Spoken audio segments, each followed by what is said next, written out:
Hello, my name is Ujjwal Ghimire, and in the next 4 minutes, I'm going to discuss an ethical dilemma that many early childhood educators face. How should I respond when family expectation to protect our children from becoming distress, conflict with the professional judgment about supporting children's reliance and problem solving? Dilemma.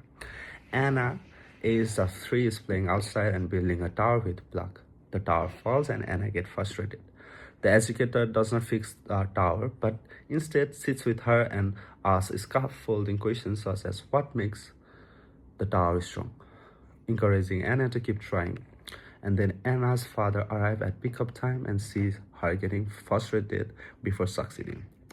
He's upset and tells educator that he does not like his children being left to get frustrated and asks that staff intervening immediately in the future to prevent this from happening. This creates a dilemma. On the other hand, EYLF and the current evidence suggests that children should be allowed to experience manageable challenge as this helps build confidence and problem-solving skill. On the other hand, families have a right to be heard and respected as a genuine partner in children's care or child's care. And educators have a duty of care not just to children but also to families within the relationship. So using the early childhood Australian code of ethics as a lens, there are two communities that sits in tension here. First, educators are required to act always in the best interest of child, and above all, they must not harm children. However, frustration during appropriately scaffold plays not a harm. It is not normal, and it is a normal and important part of learning. Second, educators are required to work in partnership with families and to respect their culture, value, and learning beliefs. No single principle outweighs the other. This is not a case where one position violates the other. It is a genuine dilemma because both positions are professionally defensible. So there are four stakeholders involved here. Anna has the right under the Article 12 of the UN Convention on the Right of Children to be heard and to be experience learning that develop her competence and reliance. Her father has the right under the Quality Area of 6 National Quality Standard to be treated as a genuine partner who valued our respect.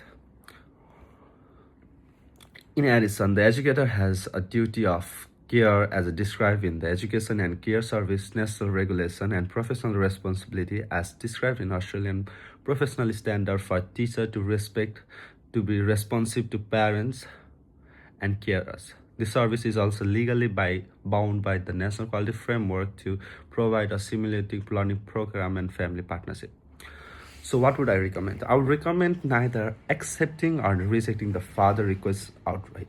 Rather, I would suggest the educator responds appropriately to his request at the time and later organize an opportunity to discuss this further. Explaining how supported juggle helps Anna develop reliance in plain language rather than jargon and relating the service approach to curriculum. I would also recommend this educator to listen the father's concern and collaborative sets an accurate limit on the degree to which he will allow Anna to experience productive struggle, such as allowing Anna to continue with mild discomfort but intervening when she becomes distressed rather than merely frustrated.